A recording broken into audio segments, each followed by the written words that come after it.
Mr. Menon, for that. They mentioned rousing. It was not so dismal, but it was certainly sobering, and it was sweeping.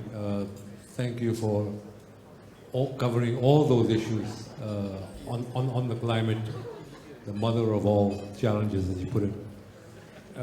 It's a bit lonely here, all by myself, but I wish you could do it in person, but thank you for making time for this, Mr. Menon, despite your circumstances and the inconvenience that you have to put up with.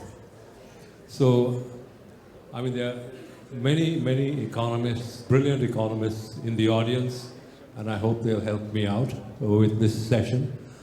But let me just kick off with one or two questions on some of the issues that you talked about. I was struck when you're talking about the transition, the whole transition story. I mean, if you look back at what's happened with energy prices over the last year or so, I mean, one of the points that a lot of people have mentioned is that in all the enthusiasm about ESG, and especially the E, what happened was that there was a massive underinvestment in fossil fuel energy. And as you mentioned, fossil fuels are still very much with us. In fact, they still make up the vast majority of our energy supplies. And so if we really go too fast on the E in the ESG and underinvest in fossil fuels, you're going to get massive price increases, as we've seen over the last year or so. So how do you deal with this? How do you get the balance right to make sure that you have not just an environment policy, but you also have an energy policy? And you've got to get the balance right. You've got to make sure that people's energy needs are met without huge spikes in energy prices, which, as you also mentioned, is driving the inflation and probably likely to do so for the rest of the decade. Yeah. No, that's a very good point, Vikram. Yeah, by the way, I also wish I could be there to have a more casual conversation. You're quite right. In fact, I made a point about it, and I struck off that paragraph in the interest of keeping the speech to 30 minutes. And the paragraph I struck off basically says this: we do need to strike the right balance, as you put it. It's a knife-edge problem. If investments in traditional fossil fuels are cut back too rapidly, you're going to see a very sharp rise in energy prices, which is actually going to compromise our ability to switch to cleaner fuels and renewable energy. And so we're probably seeing some of that happen with the rapid rise in energy prices, and investments in fossil fuels are cut back. At the same time, it can't be business as usual. It can't be continued investments in fossil fuels without any transition plan. So I think the key here is to have robust transition plans. And I give two examples. One in Europe. Now they're heading into winter with the prospect of possibly cuts in gas supply. Now that's a life and death matter. If you know how cold European winters can be. And already countries there are having to go back to fossil fuels as a short-term measure. What is important is not what they do in the next 1 or 2 or 3 years, but beyond that. Because if you lock yourself into that trajectory now, it is going to make the climate challenge so much worse in the future. So you need the discipline of allowing some slippage in the first few years, and then quickly getting back to a renewable path, which is what I think the European Commission is trying to do with the Repower EU plans, where they have actually increased their targets for reliance on renewable energy by 2030 quite significantly, even as they accept that in the next few years they may have to rely more on fossil fuels. The second example I would give is in Asia. You take China, India, and Indonesia, and I mentioned 750 million people without access to electricity. There are 45 million people without access to electricity in Southeast Asia. There is no alternative but to burning some coal in the next few years. But what is frightening is that these countries will get into a pattern where once these investments are made, they are there for the next 10, 20, or 30 years, and that the world cannot afford. And this is where I think we need solutions where there will be investments in fossil fuels, but with a clear transition plan to switch to renewables. I mentioned early retirement of coal-powered plants. I think pulling investments completely from fossil fuels will be counterproductive. But if you do invest in fossil fuels, it must be with a very clear understanding that there is a transition pathway. You're not going to put that investment for the full economic life of that plant, but you're going to have a plan to transit out into cleaner fuels from coal to natural gas and from natural gas to renewables. That would be a plan. And that's why transition plans are so critical to navigate this very tight situation which I just described. In fact, the world needs to contend with in the next few years. Thank you for that very comprehensive answer. I hadn't thought of many of the points you mentioned. May I open it up to the floor? Any questions from the audience? Please raise your hands, and yes, this lady here. Could you please bring the mic? Yeah. You can identify yourself, please, and yeah. Thank you. Maureen de Roy, former banker. Thank you for this very eloquent and complete overview of the sustainability transition. You're talking about investments. If we look around us, especially recently in Europe, where we've basically seen exposed the lack of investments that Europe has made into renewables. If countries like Holland only have 5.7% coming out of renewable energy, the West really hasn't done it. And frankly, only China has invested billions and billions because the political leadership has done it. So how do you see the investments finally starting to happen, and what would be the role of the financial regulators in this, if any? Thank you. Thank you.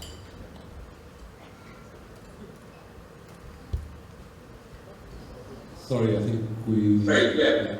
I agree with you. I think compared to what China has done, Europe has got quite some ways to go, despite having a head start in renewables investments and technologies.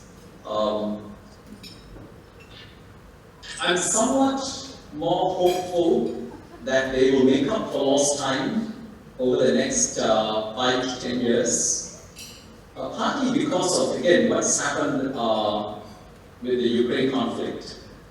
I think there's a growing recognition that although in the immediate short term, as I said, there is a tension and a trade-off between energy security and environmental sustainability, there's a growing recognition that over the medium term, the two are complementary goals. They're not in conflict. Because the best way to ensure energy security and to reduce reliance on imported fossil fuels is to develop your own renewable energy capacity. And that's something that I think European governments have begun to understand in a big way in the last several months. And I'm hoping that the investments that they make will come to fruition and they'll get there. But there are tensions, no doubt.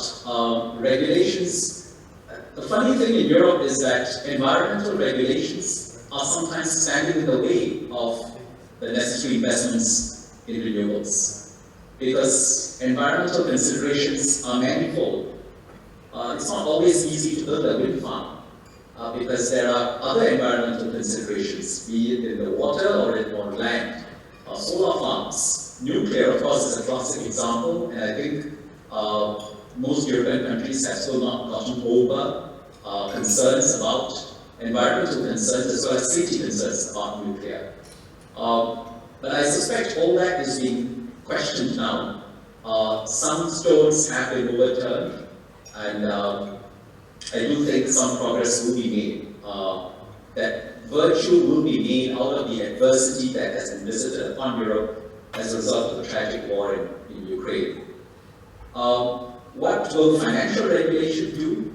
I think you have a greater focus among financial regulators the world over on environmental risk management, climate stress tests, and so on. And all this is going to help channel and focus attention on the need to gradually and progressively reduce investments and reliance on fossil fuels and high carbon emissions activities towards cleaner activities.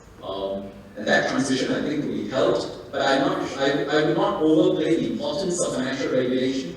I think what's more important is investment in technology and having stronger carbon prices applied more evenly across more activities that will provide a spur for investments in renewables. Thanks.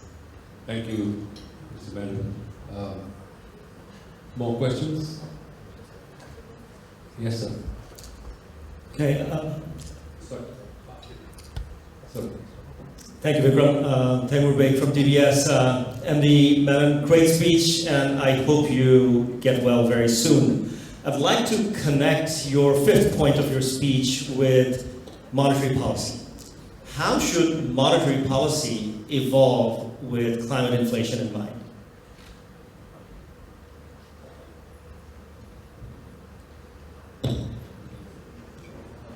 Sorry. Right, but Mr. Shetland, very good question. As I said, and central banks have been thinking hard about this. I mentioned greenflation. During the transition, and this is going to be a longish transition, 10, 15, 20 years of transition, I do think inflation is going to be higher than what we've seen in the past. Basically, the era of cheap energy is over. One hopes that inflation will not rise too rapidly after we deal with the current surge, but I think the background inflation is going to be higher than what we've seen in the past. Then the question for central banks is really, what should be the response? Now, the traditional response of central banks to monetary policy is to make sure that inflationary pressures that come from, say, energy or supply-side shocks do not have second-round effects that raise prices in other areas. So they do have to lean against some of that inflation. But it would not be wise to try to completely insulate the economy from rising energy prices, because that is a price signal that's required, be it through a carbon tax or through energy prices on fossil fuels. That is the price signal, the relative price change that is supposed to motivate the right behavior, the shift in resources, the shift towards new investments and so on. That needs to be in place. So central banks will have a tough time balancing the need to maintain those relative price effects while making sure that overall generalized price inflation does not get out of hand. And that is why it is so vital, and why the central banks and regulators emphasize this so much, that we need an orderly transition. Goes back to the my first response to Vikram's question, that if you do this too fast, inflation gets out of hand. But if you don't do anything, of course inflation is low, but you're not getting the price signals that are necessary. So you need an orderly transition where there will be a steady increase in these prices on fossil fuels that will not lead to generalized price inflation that is going to be upsetting for macroeconomic stability. Thank you, Mr. Menon. It would seem from what you said that inflation targets for this coming decade need to be higher than they were in the past decade. But I won't ask the question back. But, so there's a question from this gentleman here. Yeah. Could we have the mic, please? No, I think you will need a mic.